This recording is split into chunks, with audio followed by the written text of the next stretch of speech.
ಅನುದಾನದ ವಿಚಾರದಲ್ಲಿ ಯುದ್ಧ ಸಾರಿರುವಂತಹ ಕಾಂಗ್ರೆಸ್ನ ನಾಯಕರು ಒಬ್ಬೊಬ್ಬರಾಗಿ ದೆಹಲಿಯತ್ತ ಪ್ರಯಾಣವನ್ನ ಬೆಳೆಸಿದ್ದಾರೆ. ಬೆಂಗಳೂರು ಏರ್ಪೋರ್ಟ್ನಿಂದ ದೆಹಲಿ ಕಡೆಗೆ ಮುಖ ಮಾಡಿದ್ದಾರೆ ಕಾಂಗ್ರೆಸ್ ಶಾಸಕರು.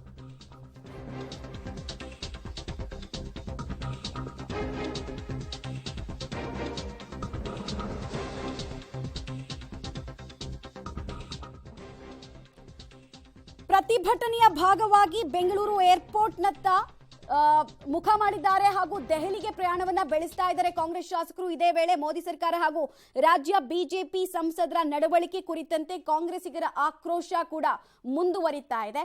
ಇದರ ಹಿಂದೆ ಒಂದು ಪೊಲಿಟಿಕಲ್ ಅಜೆಂಡಾ ಕೂಡ ಇದೆ ಅನ್ನೋ ಮಾತಿದೆ. ಅವ್ರಿಗೆ ಏನು ಹಕ್ಕಿದೆ ಅಂತ ವಿರೋಧ ಪಕ್ಷಕ್ಕೆ ಅವ್ರು ಕೇಳ್ಕೊಂಡು ನಾವು ನಮ್ಮ ಕಾರ್ಯಕ್ರಮ ನಮ್ಮ ಹಕ್ಕು ಕೇಳಬೇಕಾ?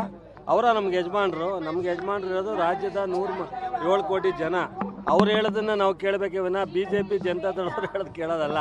ನಾಳೆ ನಾವು ಹೋಗ್ತಾ ಇರ್ತಕ್ಕಂಥದ್ದು ಈ ರಾಜ್ಯದಲ್ಲಿ ಬರಗಾಲ ಪ್ರಾರಂಭ ಆಗಿ ನಾವು ಅವರಿಗೆ ಮೆಮೊರಂಡಮ್ ಸಲ್ಲಿಸಿ 4 ತಿಂಗಳಾದ್ರೂ ಇಲ್ಲಿವರೆಗೆ ಯಾವುದೇ ಬಿಡುಗಡೆ ಮಾಡದೇ ಇರೋದ್ರಿಂದ ಅದರ ಬಗ್ಗೆ ಅವರ ವಿರುದ್ಧ ಪ್ರತಿಭಟನೆ ಮಾಡಲಿಕ್ಕೆ ಹೋಗ್ತಾ ಇದ್ದೀವಿ.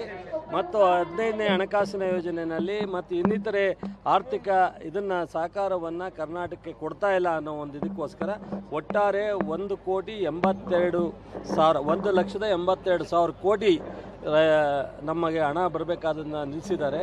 ಸೊ ಅದಕ್ಕೋಸ್ಕರ ಅವರ ಮುಂದೆ ಹೋರಾಟ ಬರದಿಂದ ಬರಬೇಕಾದಂಥ ಹಣ ಮತ್ತು ಕೇಂದ್ರ ಸರ್ಕಾರದ ನೀತಿಗಳು ನಮ್ಮ ಮೇಲೆ ನಮ್ಮ ಸರ್ಕಾರ ಇದೆ ಅಂತೇಳಿ ತಿಳಿದು ಅವರು ಭಾಳ ದೊಡ್ಡ ಮಟ್ಟದಲ್ಲಿ ಅಂದರೆ ನಮ್ಮ ಮೇಲೆ ಒಂದು ಮಲ್ತಾಯ ಧೋರಣೆ ಮಾಡ್ತಾಯಿದ್ದಾರೆ. ಅದನ್ನು ಇವತ್ತು ಬೆಳಕು ಚೆಲ್ಲಲಿಕ್ಕೆ ಇಡೀ ದೇಶದ ಗಮನ ಸೆಳೀಲಿಕ್ಕೆ ನಾವು ಇವತ್ತು ಅಲ್ಲಿ ಪ್ರತಿಭಟನೆಯನ್ನು ಹಮ್ಮಿಕೊಂಡಿದ್ದೀವಿ. ಪ್ರತಿ ಸಂದರ್ಭದಲ್ಲಿ ಇವತ್ತು ಕಳೆದ ಬಾರಿ ಸುಮಾರು 25 ಸೀಟ್ಗಳನ್ನು ಅವರಿಗೆ MP ಗಳನ್ನು ಗೆಲ್ಲಿಸಿದ್ರು ಕೂಡ ಯಾವೊಬ್ಬ MP ಕೂಡ ಬರದ ಬಗ್ಗೆ ಮಾತಾಡಿಲ್ಲ. ನಮ್ಮ BJP ಪಕ್ಷದಿಂದ ಗೆದ್ದಂಥವ್ರು ಮೋದಿಯವರ ಹತ್ರ ಹೋಗಿ ಹಲವಾರು ಬಾರಿ ನಮ್ಮ ಮುಖ್ಯಮಂತ್ರಿಗಳು ಮತ್ತು ಮಂತ್ರಿಗಳು ಗೃಹ ಮಂತ್ರಿಗಳು ಇವರೆಲ್ಲ ಹೋಗಿ 2-3 ಸತಿ ಕೇಳಿದ್ರು ಕೂಡ ಅಪಾಯಿಂಟ್ಮೆಂಟು ಕೊಡಲಿಲ್ಲ. 4 ಲಕ್ಷ ಕೋಟಿ ನಾವು ತೆರಿಗೆ ಪಾವತಿ ಮಾಡ್ತೀವಿ, 40,000 ಕೋಟಿ ಕೊಡ್ತಾರೆ. ಇವತ್ತು ಕೇಂದ್ರ ಸರ್ಕಾರ ಅರ್ಥ ಮಾಡಿಕೊಳ್ಳಿ ಏನಿದೆ, ಏನು ನಡೀತಾ ಇದೆ. ಕೇಂದ್ರ ಸರ್ಕಾರ ಬರಗಾಲಕ್ಕೆ ಒಂದು ನಯಾ ಪೈಸೆ ದುಡ್ಡು ಕೊಟ್ಟಿಲ್ಲ. NDRF ಅಲ್ಲಿ ಅವರು ಬಂದು ಬರ್ದಿ ಅವರ ಸಮಿತಿ ಕಳಿಸಿದ್ದಾರೆ, ಅವರಿಗೆ ವರದಿ ತರಿಸ್ಕೊಂಡಿದ್ದಾರೆ. 4 ತಿಂಗಳಾಯ್ತು. ಎಲ್ಲಿ ದೊಡ್ಡ ಮಟ್ಟದಲ್ಲಿ ತಾರತಮ್ಯ ಆಗಿ ಅನ್ಯಾಯ ಆಗಿದೆ. ಕೇಂದ್ರ ಏನು ಅಸಮತೋಲನ ಮಾಡ್ತಾ ಇದೆ, ಘೋರ ಅನ್ಯಾಯ ಮಾಡ್ತಾ ಇದೆ. ಇವತ್ತು ದಕ್ಷಿಣ ರಾಜ್ಯಗಳಿಗೆ ಇದು ಮುಂಬರುವಂತಹ ದಿನಮಾನಗಳಲ್ಲಿ ಇವತ್ತು ಈ ವ್ಯವಸ್ಥೆಗೆ ಧಕ್ಕೆ ಆಗುವಂತಹ ಒಂದು ಕೆಲಸ ಕೇಂದ್ರ ಸರ್ಕಾರ ಮಾಡ್ತಾ ಇದೆ. ಕೇಂದ್ರಕ್ಕೆ ಎಚ್ಚರಿಕೆ ಕೊಡ್ತಾ ಇದ್ದೀವಿ, ಈ ಘೋರ ಅನ್ಯಾಯ ನೀವು ನಿಲ್ಲಿಸಿ ಅಂತ ಹೇಳಿ. ನಿಲ್ಲಿಸದೇ ಇದ್ರೆ ಆಗುವಂತ ಎಲ್ಲ ಅನಾಹುತಗಳಿಗೆ ಕೇಂದ್ರ ಸರ್ಕಾರವೇ ಜವಾಬ್ದಾರ ಆಗ್ತದೆ. ಕೇಂದ್ರದಲ್ಲಿ BJP ಇದೆ, ರಾಜ್ಯದಲ್ಲಿ ಕಾಂಗ್ರೆಸ್ ಇದೆ. ಇದನ್ನ ಪಕ್ಕಕ್ಕಿಟ್ರೆ ರಾಜ್ಯ ಸರ್ಕಾರಕ್ಕೆ ಕೇಂದ್ರ ಸರ್ಕಾರ ಕೊಡಬೇಕಾಗಿರೋ ಅನುದಾನದಲ್ಲಿ ನಮಗೆ ಮೋಸ ಆಗಿದೆ.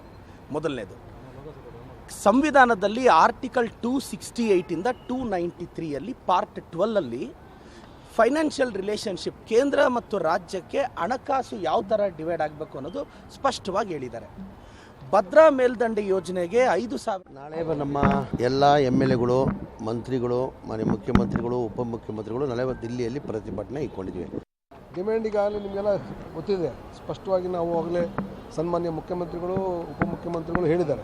ಏನು ನಮ್ಮ ರಾಜ್ಯಕ್ಕೆ ಸತತವಾಗಿ ಕೇಂದ್ರ ಸರ್ಕಾರ ನಮ್ಮ ಮಲ್ತಾಯಿ ಧೋರಣೆ ತೋರಿಸ್ತಾ ಇದೆ.